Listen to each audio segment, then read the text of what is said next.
to be here, just because what you all are doing in practice, focusing on details, is a spiritual truth of our country.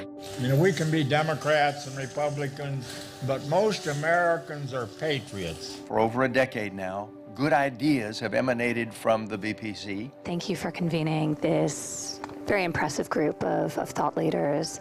Your organization has brought together leaders from across our society to advocate for common sense solutions to our most challenging problems. Because if it's bipartisan, it's much more likely to pass. When you have people philosophically and ideologically in two different worlds, and they put them together on a committee, that committee usually is not very productive. Once we get staffs blending, and John and I, they know that the members are friends and we talk, things can happen. Thank you, Anand, for that introduction, and to the BPC for its important efforts. Thank the Bipartisan Policy Center. You guys are great. We all have bipartisan responsibilities to this nation to defend principles that have long made America the beacon of hope. It's going to take all of us to try to turn down the temperature and really focus on what unites us. Good afternoon, and thank you for joining us for a discussion on the importance of expanding access to emergency savings for American workers. I'm Shia Cabas of the Bipartisan Policy Center, and it's my pleasure to welcome you today on behalf of both BPC and Funding Our Future, which is a national coalition of nearly 60 partners across the nonprofit, academic, trade association, and corporate sectors, all dedicated to improving retirement and financial security for Americans. You can find out more about the coalition at www.fundingourfuture.us. I want to take this opportunity to thank all of our partners, especially the Charles Schwab Foundation, our executive partner, for their critical support that allows us to put on this event and many other coalition activities. Today's event is entirely virtual, but we encourage active participation from the audience via the live stream and using the hashtag BPC Live and Twitter handle at BPC_bipartisan. If you have a question, please include your name and, if applicable, your affiliation. In today's discussion, we'll not only explore why the issue of emergency savings belongs at the center of household financial security, but we'll also cover specific solutions that legislators are advancing to help more American workers plan for and weather unexpected expenses. We know all too well that even before the pandemic, many Americans struggled to cover an unanticipated bill or an emergency expense. BPC's survey research has found that nearly half of American workers feel financially insecure, and 1/4 have no savings set aside for emergencies. With recent inflationary pressures, the situation is getting even worse, and it's become clear to policymakers that there needs to be more done to help people prepare for the unexpected.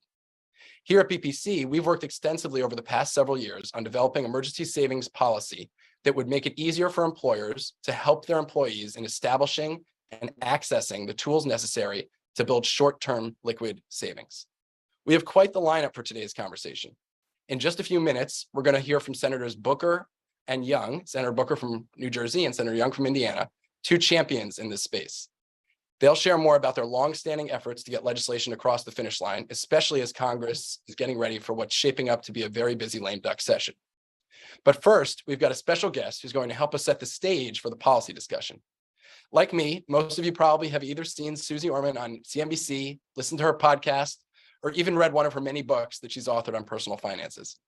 I'm especially excited to have the opportunity to chat with her today because she recently co-founded a fintech company that focuses all of its effort on this very topic, emergency savings. So with that, I'd like to welcome Suze Orman to join me on screen to kick off the discussion. Thanks so much for being here with us today, Suze. I'm excited. Let's talk about savings. Great. So let's start here. Can you help us understand the difference between a regular savings account and an emergency savings account? Because I think this is a really critical distinction for everything that we're about to discuss. Yeah, so many times what happens is that people just think they're saving money. But what they're normally saving money for is to do what? Go on a vacation, go out to eat, things like that. What they really need, however, is a separate account known as an emergency savings account, which is strictly for emergencies. It's not to go out to eat.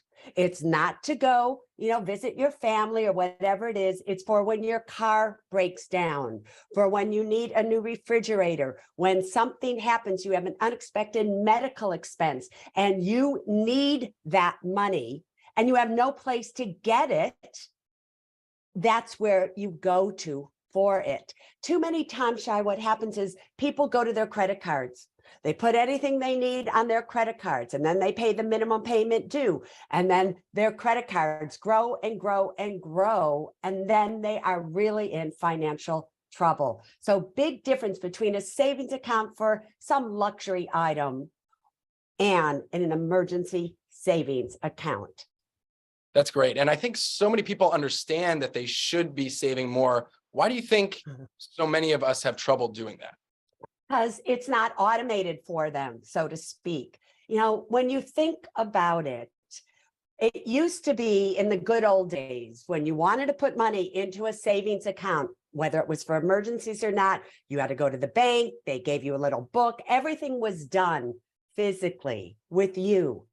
Then as the years went on, everything became automated. You needed money, you went to an ATM machine. You were able to take out money from an advance on a credit card. You never really needed money to spend money because you had credit. And as long as you had credit and you could pay the minimum payment due, that's all that mattered to you.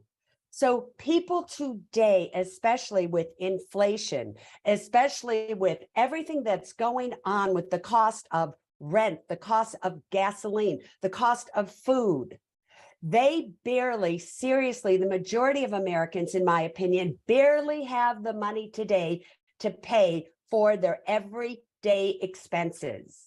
And then when something comes up, a friend wants to borrow money, whatever it is, oh, here it is, I'll give it to you. So unless it's separated for them, unless it's a separate account that actually is funded directly from a paycheck, they never, ever will do it on their own. It takes an extraordinary human being seriously to say, I'm taking this much money out of my paycheck and I'm going to put it in an emergency savings account and not touch it. It won't happen. It has never happened. And unless employers start to help employees do that, we're heading really downhill very fast. Yeah, we talk about that in the retirement space so often, where people have the ability, of course, to save through an IRA, anybody who's working. But the vast majority of people don't choose to do that, which is why the employer structure that we have for 401k type accounts is so important. So help us understand the linkage here. What's the benefit of getting the employer involved in emergency savings? And why is the workplace so well suited to provide employees with access to these tools? Yeah, you know, just like you said that if an employer wasn't helping the employee save for retirement, do you really think on their own that they would be opening up all the accounts that they could be opening to save money? They would not, because there's always something that takes precedent over a future event. I want to go out to eat now. I want to go on vacation now. I want to buy this now. I want this new computer now. Oh, retirement, that's for the future. I don't have to deal with that. So if employers were not helping employees and giving them incentives, so to speak, to do so, nobody would be saving, in my opinion, at this point in time for their retirement. We don't want a situation where people, when they need money, something happens and they need money, they go to their 401ks or 403bs or TSPs to take out a loan. That will be one of the biggest mistakes they make, but yet that is where they go for emergency money. That is how they get by. What they need is another place that they could go when they need money, when their car breaks down or something, not their retirement account, but their emergency savings account. That's why the two have to be separated. And that's why employers need to get involved in this, because most people won't save money unless their employer somehow does it for them through a payroll deduction. So why don't we dig into that just a little bit more? Why is it so important that we have these distinct accounts? Why can't we just have everybody save in one bucket of money and then they just pull that out for whatever needs they want at any time? Because they don't want money for retirement. They want money for right now. They want money for a new car. They want money to help themselves buy a home because homes are so expensive. but they're not thinking about any of the little things that happen to people every single day, which causes them to get into severe credit card debt, to take out payday loans, to do all kinds of things. You lump all that money together, they will take their retirement money and they will use it for what they want today. We have become a society, in my opinion, where we want our immediate needs. We want gratification right here and right now. We don't want to wait for anything. So they really have to be separated. We have to educate them on what's the difference between the money you're putting in your 401k plan and why we don't want you to take a loan from it, versus here's money in an emergency savings account for you. This is where you go when you have an emergency, not to your retirement account.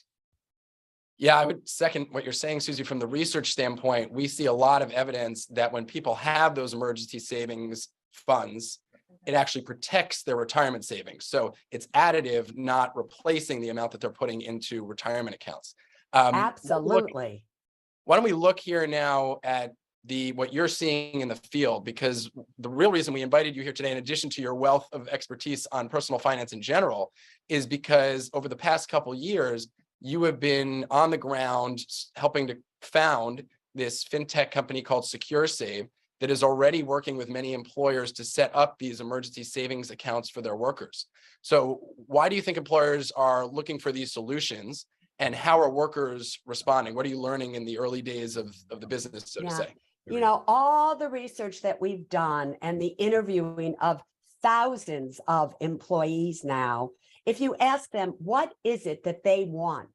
Do they want a financial wellness program within their human resources that, you know, they're offered? Do they want this? Do they want that? The number one answer, even over student loan repayments and things like that, is they need a place to get emergency savings.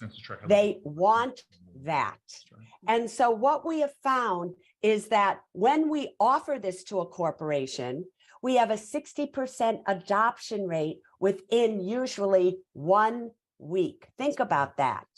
We're offering it to thousands of employees. It's voluntarily, but 60% say, I want that, and they push the button and they're in. They love watching their money grow. It's only $25 a paycheck that they're putting in.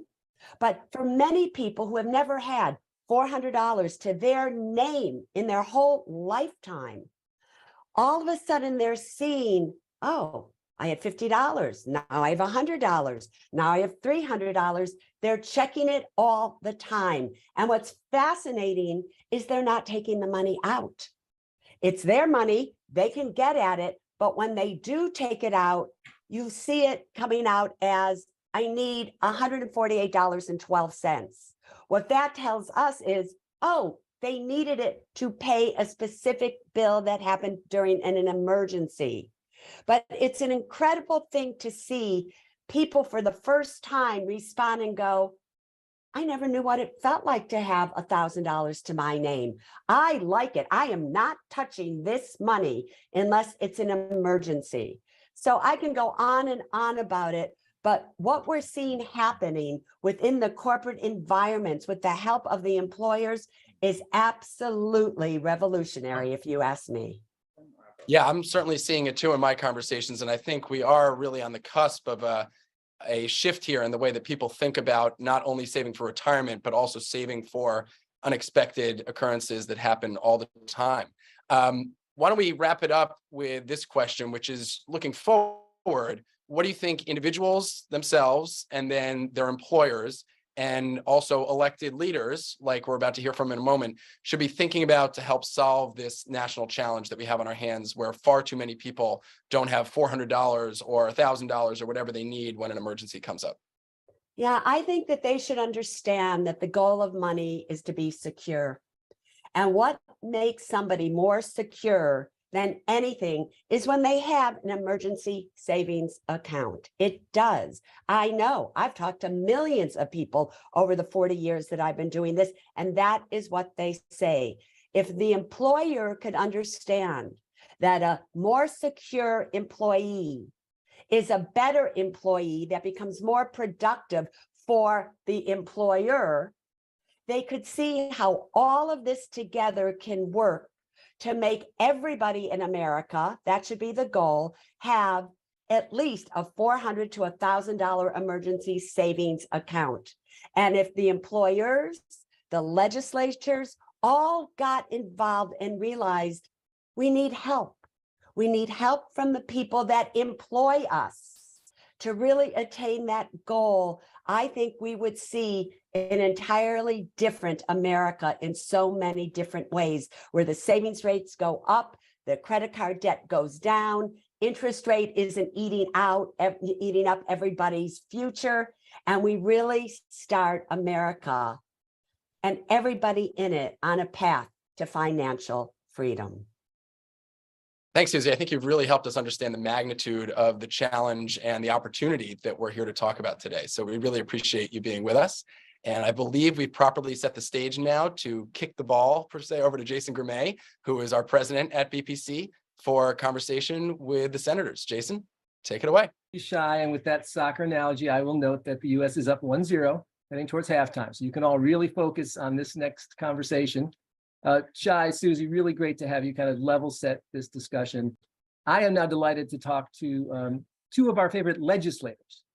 And I'm not just saying senators, I'm saying legislators, because sometimes there can be a difference between those two terms. We are really delighted, Senators Young and Booker, to have you with us.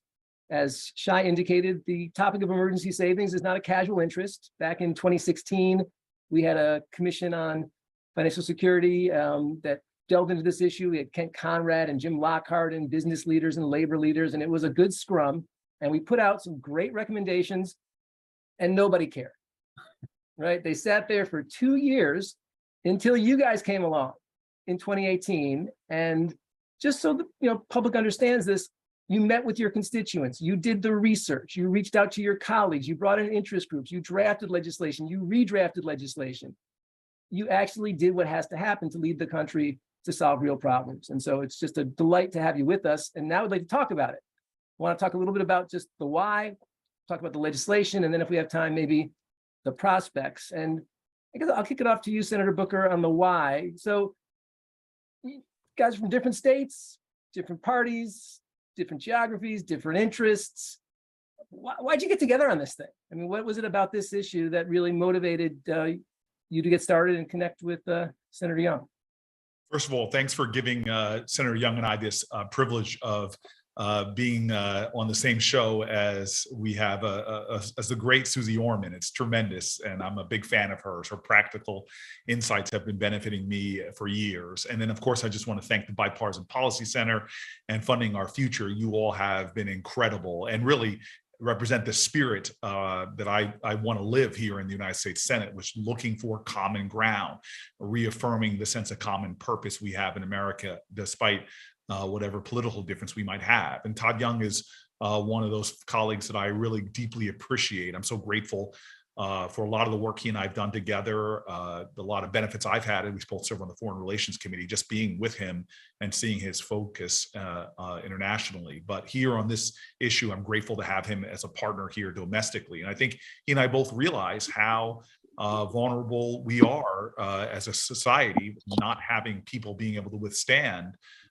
just what some people might call an emergency, but these unpredictable expenses that often come up, whether it's car trouble, a visit to the emergency room, a water leak at home, these kind of things that can happen. Most Americans can't deal with more than a $400 expense. And that really makes us economically vulnerable. It makes our society more vulnerable. It could create really rough economic spirals for families who are doing everything right. And it's really an alarming crisis. It's an alarming crisis, especially because so many Americans are living paycheck to paycheck. And also a lot of Americans just don't have that kind of savings. In fact, he and I are both ex-gens folks, and we both are part of a generation that compared to any other generation has the least amount of even retirement savings. So we have these economic crises waiting to be triggered. And this is one of those ways that we can address that by incentivizing the kind of savings that can make us all more economically resilient, economically strong. And stave off that having an economic emergency turns into an economic disaster for a family. A great entry. So Senator Young, I would like to hear just a little bit about you, like your experience with your constituents. And, I think we all focus, this has been an issue for America for, 250 years, but the pandemic kind of brought some different kinds of attention to it. And I wonder if you could just talk about how you saw that play out in Indiana, how that's changed the arc of the discussion. Well, thank you so much. I thank the Bipartisan Policy Center as well for hosting this event, for your thought leadership, as we learned about just how grave the emergency savings deficit is in this country. And of course, it relates very directly to our longstanding concerns about insufficient savings for retirement. And, for me, this is about everything that Cory just discussed, which is one of the reasons I've really enjoyed working with Cory on this and many other issues. But it's also the lack of emergency savings in particular, a source of great frustration and even stress, daily stress for a lot of my constituents, regardless of their income level, across rural, urban, divides, black, white, Republican, Democrat. It really doesn't matter.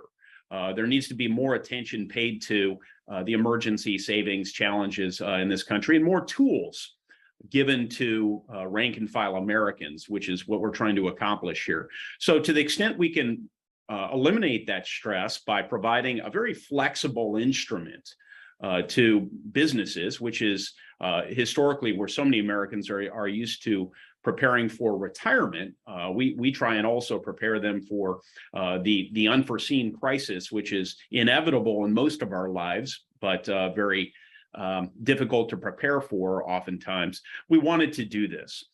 Brass tacks, my individual visits with constituents is supported by data.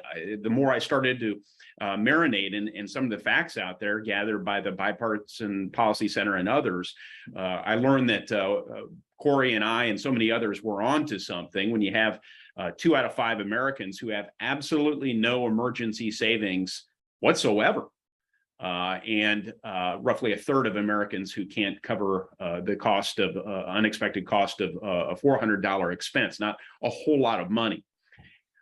As we emerge from the pandemic and experience inflation challenges, these crises only grow more acute. And I think the time is now for us to act and set Americans up for success in the future as they try and prepare for their own emergencies and their own retirement.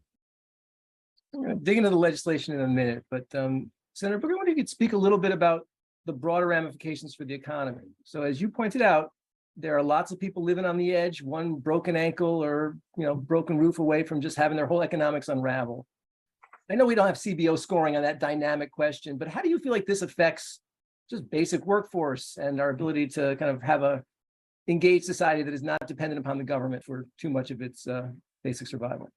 Yeah, look, when I was a mayor of the city of Newark, my mentor mayor was Mike Bloomberg. And I still remember him used to say, "In God we trust, but everybody else bring me data." And I just, the right left of Washington, when I was a mayor, I was just trying to fix stuff, make things work, create opportunity. And what we were stunned with when we looked at a lot of the data is often we saw people getting evicted from their housing for just a few $100s. They were literally losing their housing. But the cost to us as taxpayers were many multiples of that in terms of suddenly their dependency on a lot of things, or they're ending up in our emergency rooms or engaged with our police. And that's something our society hasn't really taken into effect. When people, every dollar we spend getting a child above the poverty line saves about $5 for the economy overall. And so creating, as I think Senator Young said so wisely, an instrument that we know this from 401ks and more that has sort of an automatic enrollment opportunity will create people that will be insulated, not just to costs to their families, but costs that often, if they spiral economically or face real economic disaster, issues that spiral out and affect all of us as taxpayers. we are better in this economy when people are doing better in this economy, and success, wealth, opportunity bleeds into every area. We saw this with this remarkable period of economic growth from the time my dad was a teenager in the 1940s after the post-war period to around the time I was coming into being in the 1970s. We had this powerful explosion of economic opportunity. Median income in the United States more than doubled, and it just had a ripple effect throughout our entire economy. We have got to start finding ways to have the average American have a better economic experience than they're having right now. And these are the kind of mechanisms and tools that not just empower people and help them to invest responsibly, but it's also, I think, the tools that can save us from a lot of the challenges we're still facing in this economy of families in economic crisis, or even just, as I think Senator Young said so well, the constant stress, economic stress that a lot of families are over, that cortisol constantly pumping into their veins as they worry about will they have enough money at the end of their month, or they're going to find themselves with too much month at the end of their money. Jason, if I could just extend Cory's remarks. As he spoke, I thought of yet another value proposition of giving rank and file Americans the tools to prepare for their own future emergencies. And, there's an old adage that it's expensive to be poor. Increasingly, as the cost of goods and services go up, it's becoming more expensive for middle-class Americans to buy the regular things they need to fix their car, to fix their house, perhaps. And so in the absence of certainty about the need for future money for an emergency, they hold back. They'll pay for a short-term fix, and that costs them more money in the longer term. So if instead we can give them the tools here to prepare for those crises, they will live with less stress, less cortisone going throughout their circulatory system, as Cory indicated, but also we can enhance their economic welfare as consumers, which is something that's, I think, really accessible to all Americans. The idea of living with confidence, I think, is makes a lot of sense.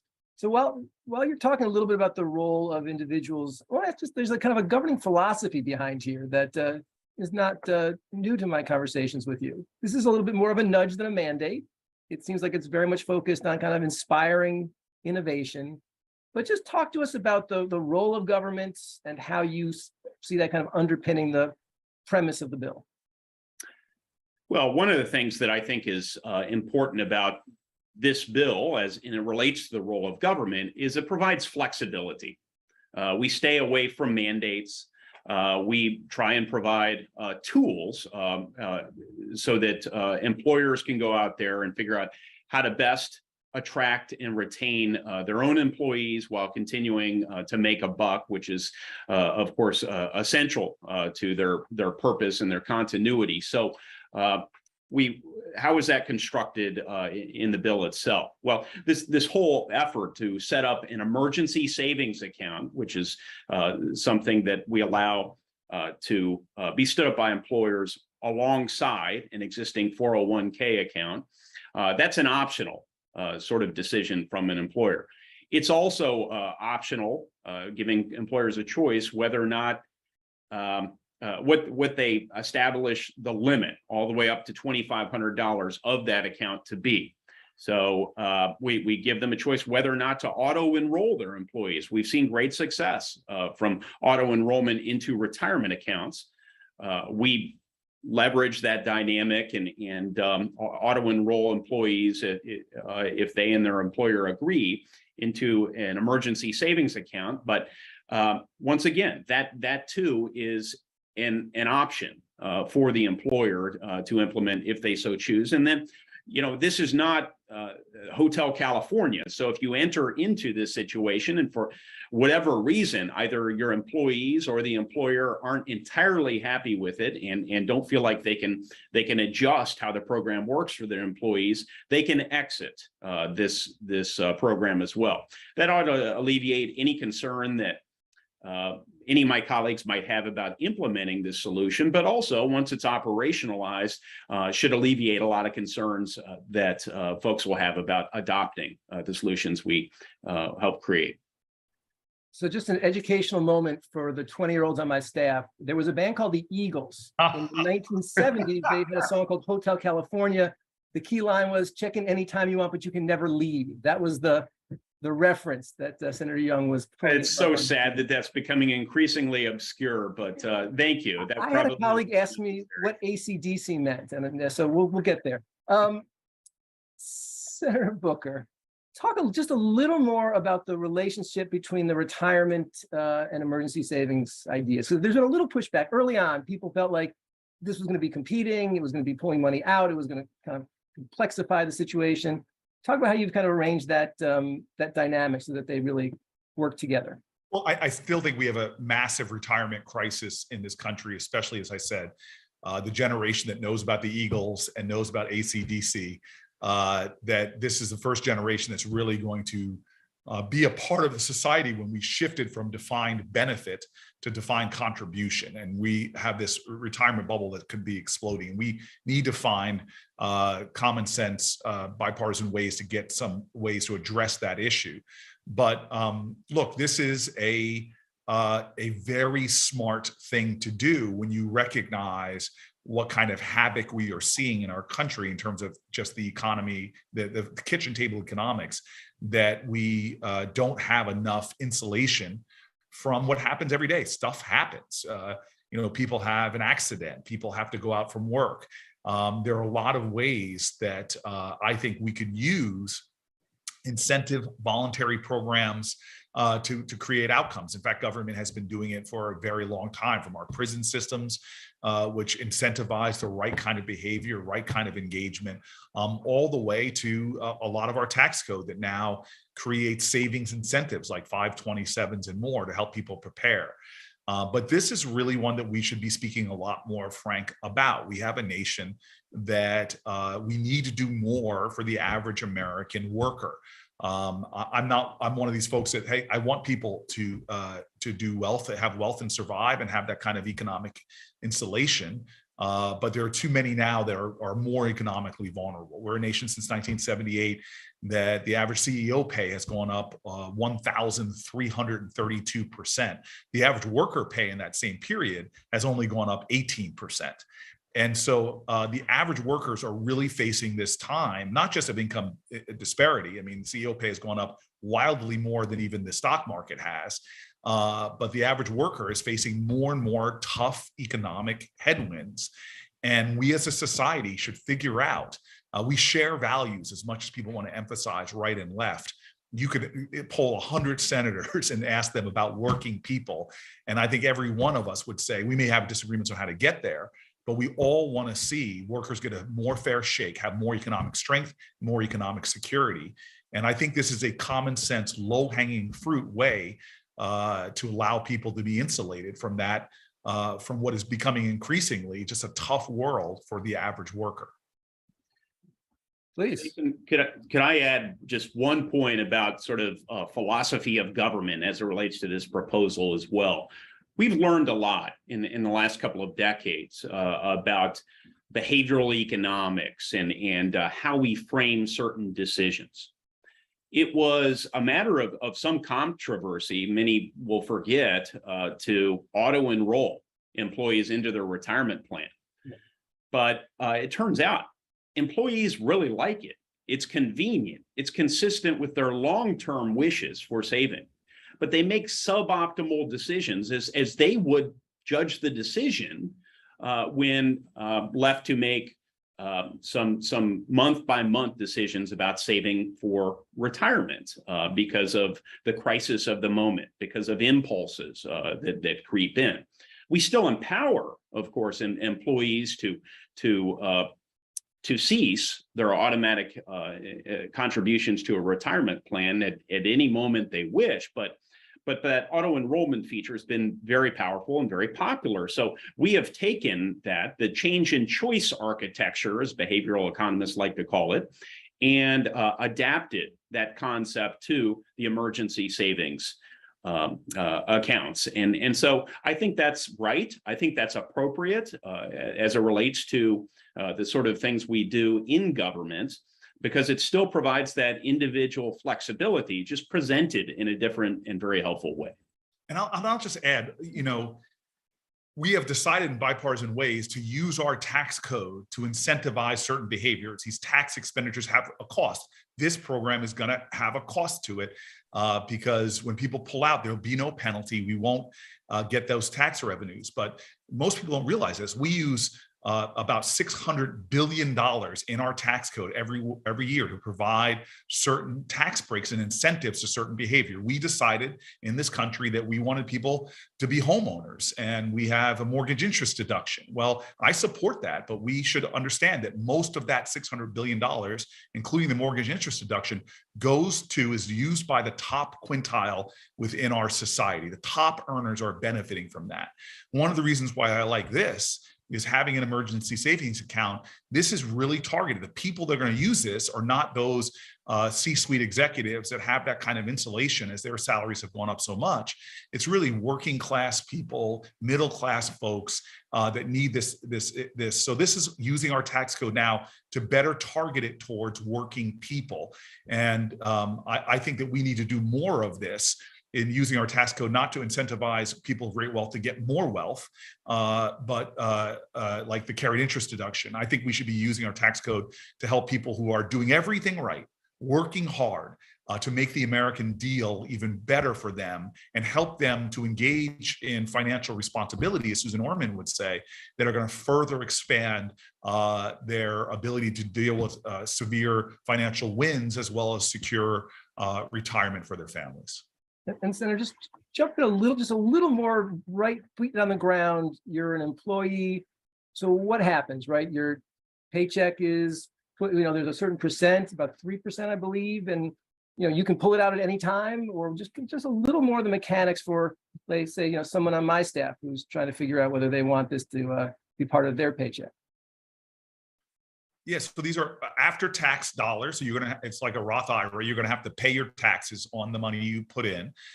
You put it into this account, and as you said, as I said earlier, if you have that emergency come up, you could pull it out. Now that account is interest-bearing, just like my 401k might be.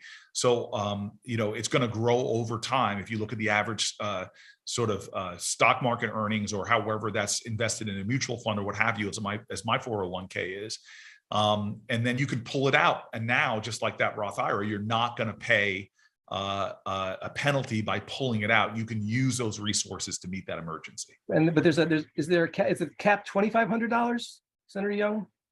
Yes, capped at $2,500, and agree with Cory's exposition of how it works, but would also add there's the further incentive, which he may not have mentioned, of the employer match, which goes into the retirement account. So the employee will put money into the emergency savings account, preparing for the near term and very predictable emergency. So they're not going to be part of that, a third of Americans who don't have $400 for an emergency. And then the employee says, I'm going to match you, but I'm going to put it in your retirement account. So almost just preparing for the near-term emergency, you're enhancing your long-term security. So it's really that's a graceful move. No, I smiled when I saw that in the bill.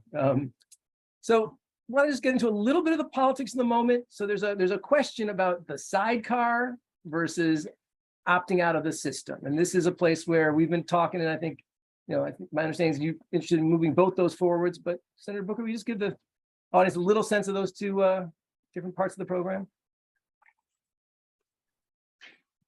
Or Senator Young? I'm happy to cover that. So originally, when Cory and I began working on this, we decided to bundle this together in one proposal. Some of your viewers will remember that. It was the Rise and Shine Act was part of the proposal. And if I recall the name correctly, there's been a number of iterations, but we split apart two components. So those employers that offer 401ks under this legislation, now before us, can also offer a sidecar emergency savings account, and it would operate as I just described. But there are a number of employers out there, and I've worked for them, that don't offer 401ks. And so are we just going to leave those employees high and dry. And so Cory and I and our teams are working with BPC and other stakeholders to see if we might give those employees options to save for emergencies as well. And then if they leave that employer, they will have tax advantaged a corpus of money that might be transferred into an IRA or a 401k or what have you. So our effort here, if we can get this to work, and we think we will get sufficient support to do so, is to ensure that every American, regardless of their employer's retirement benefit provisions, will have an opportunity to benefit from this emergency savings effort.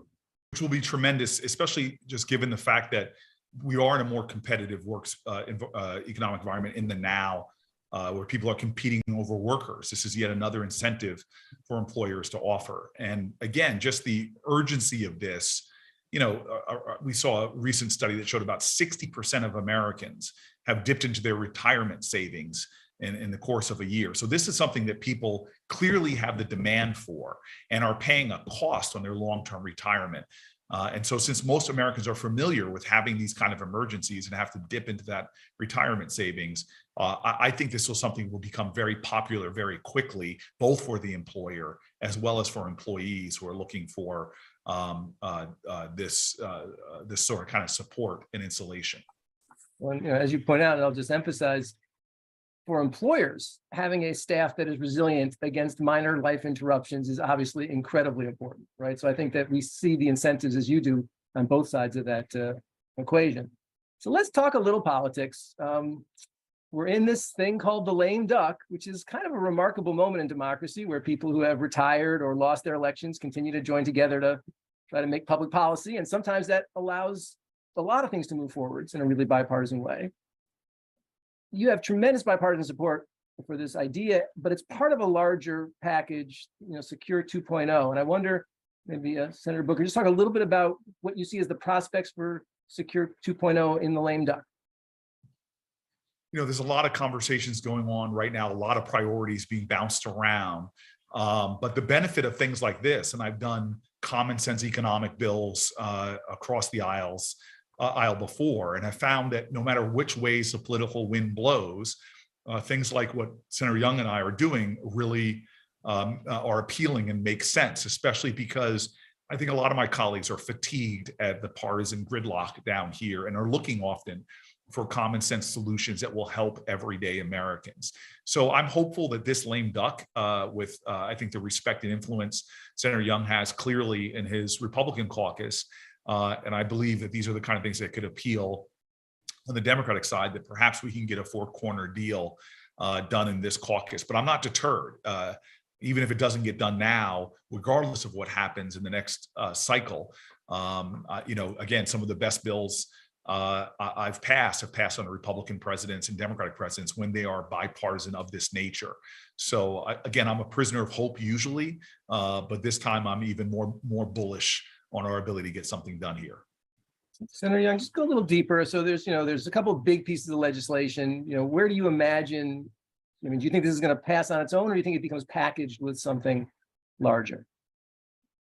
Well, I think it is likely to passes a larger bill. As we approach year's end, we have a national defense authorization bill to consider. We want to keep government funded. There may be an omnibus sort of grab bag of legislative items as we approach year's end to include various tax bills. But this is a bill that's been vetted, that's been socialized among people across the political spectrum, that is very popular, and frankly, that so many of us, not just its authors, but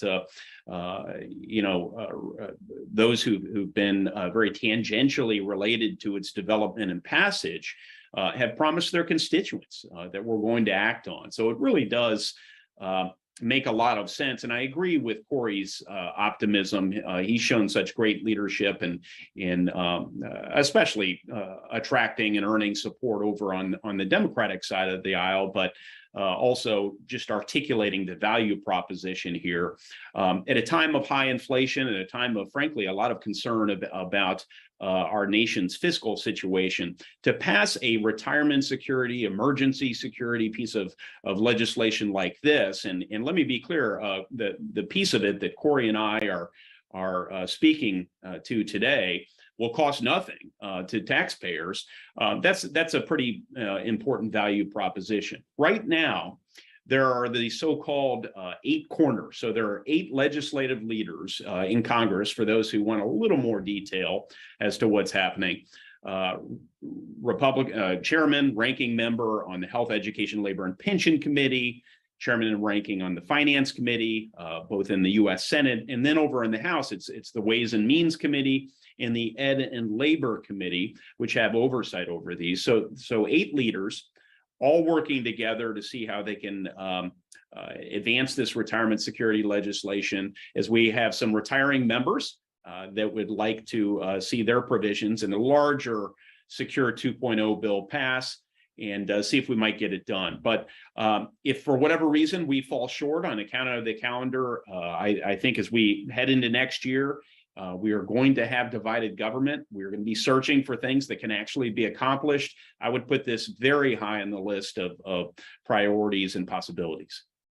So, ask you 1 or 2 more questions, but I'm looking at the queue from our virtual audience, and we've actually addressed a number of these. But I think, Senator Young, one question that kind of just building off of what you just described, the question essentially is from Andrea, and I'll paraphrase.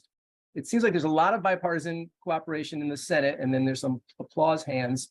But what's been the discussion of this in the House, with all of the notions about how slim a majority that's going to be? I mean, what do you actually think that this, as Leader McCarthy, could advance this through a House Republican caucus? Well, I no longer sit on the House Ways and Means Committee, but I can say, because that's one of the committees that has jurisdiction over Secure 2.0, again, what Cory and I are speaking to, and other retirement security provisions, that's a committee where Republicans and Democrats tend to play very well with one another. And so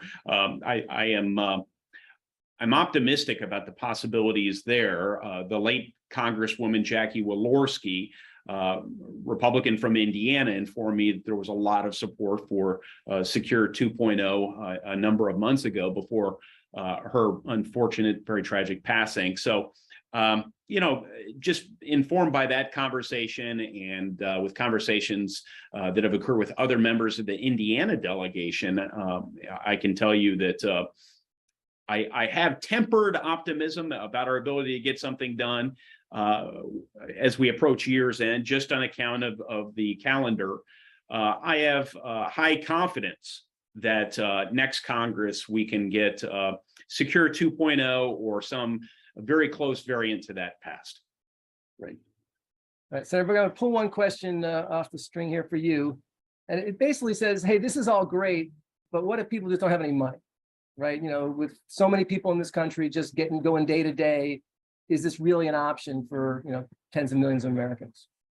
Yeah, well, first of all, it is an option for tens of millions of Americans. It's not a cure-all to a lot of folks, but it is an incredible option for a lot of folks, and we should focus on that. These aren't mutually exclusive. Just because you're doing this doesn't mean you can't do other things to make work pay in America. So again, I'm like getting wins when you can, finding ways to get good things off the table. And I just want to reiterate what my colleague said, which is so right. Look, we have gotten significant things done in this Congress that people, I think, weren't optimistic about, but bipartisan bills and everything from the PACT Act to help our veterans. Didn't help all veterans, but it helped veterans that were significantly suffering from burn pits and other toxic areas. We got a bipartisan bill on a science bill, investment in science research, the CHIPS Act.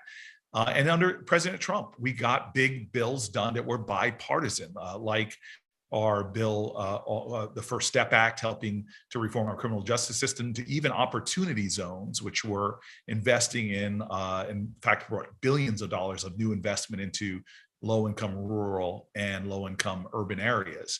And so this is a big step. Now, do I not feel compelled to do more for more people? Yeah, I'm looking at other solutions that we could find. This is why I've been a champion for a long time on what was originally a bipartisan effort in the Senate years before I came here, but child savings accounts as something to create in this country that, again, would empower everybody with capital over time, so that everybody at 18 years old could have, depending on their income, tens of thousands of dollars. It's a baby bond bill. I think empowering people economically should be our mission. And somehow in America, since the 80s till now, we've seen this terrible growth of income disparity, leaving a lot of Americans, as we've already discussed, very vulnerable to what are unfortunately everyday emergencies, a health emergency, an auto accident or more. We need to begin as a society to think more constructively about how to make the American bargain real for all families. And I think the economic insecurity we have in this country is leading to a lot of mental health insecurity. It's making people make poor choices where they put off medical treatments because they fear they can't afford that, which creates even a greater distress in the future. It is not creating an environment where people are doing things like the common sense savings that Suze Orman was talking about. So I feel that there's a lot more work to do on retirement savings, a lot more work to do on making work pay, a lot more work to do on helping people afford education. But in Congress, I've learned 9 years that things are done often incrementally. And this is a very, very solid step to helping millions of American workers have a little bit more economic financial stability in their lives. Look, BPC's unofficial tagline is the fierce urgency of pragmatism, which is what we, of course, love you both. So maybe just kind of close this out, give each a last word, talk a little bit like, so when this gets passed, what do you think that, the world looks like in 5 or 10 years, or anything else you'd like to share as we wrap up today's session? Senator Young, you want to lead off? Well, thank you. I think you find more people with $400 for an unexpected emergency, significantly more. I think you see reduced stress among our workforce on account of that. I think to Suze Orman's presentation, I think you find a lot of Americans who have never really had retirement savings, who figure out that they have a retirement account that their employer is putting money into, and become very encouraged and excited about the possibility of retirement and having some money for themselves, perhaps even to pass on to their kids. I think you see, in short, more short-term and long-term financial stability for regular Americans who, through no fault of their own, and consistent with human nature and the demands of the moment, have never really been offered all the tools that they might have been offered that would allow them to prepare for unforeseen contingencies and a little more stability longer term. Senator Booker, final word. Yeah, look, I have a lot of concern. The New York Times did a great article about the American deal and how it's changed from my father's generation to mine. They looked at a janitor that worked for Xerox versus a janitor that works for Apple. The janitor that worked for Xerox had really incredible benefits, a pension. The one that they followed had an employee educational assistance program where the janitor went to work every day and she worked really hard, but went to school at night, eventually graduated, got recognized by someone in the company, moved up to middle management. Well, the janitor that works for Apple doesn't work for Apple. They work for an outsourced company where their wages are bid down, and they follow this person in a real poverty trap. They were working full time, but had to work extra jobs, weren't home for their kids, just the struggle every single day, the constant economic security. Well, this is stuff I don't have to imagine. When I came out of Yale Law School, I made a decision with my life. I'm from relatively affluent suburbs, but I decided to move into one of our nation's lowest income census tracts. The 2010 census has where I live at $14,000 in incomes. I'm surrounded by janitors, by cafeteria workers, by people who are nurses' assistants, who do dignified, important job, work full time, but are stuck in an economy that puts them at severe vulnerability to economic shocks, and often find it hard, especially in the New York City metropolitan area, in a high cost area. They really are in economic fragility. this is something that could begin to address some of that economic fragility as we look at the larger trends in our economy that in my generation are very different than when my dad came up. And so this is a good step that will help a lot of folks in a community like mine, where we don't mistake wealth with worth.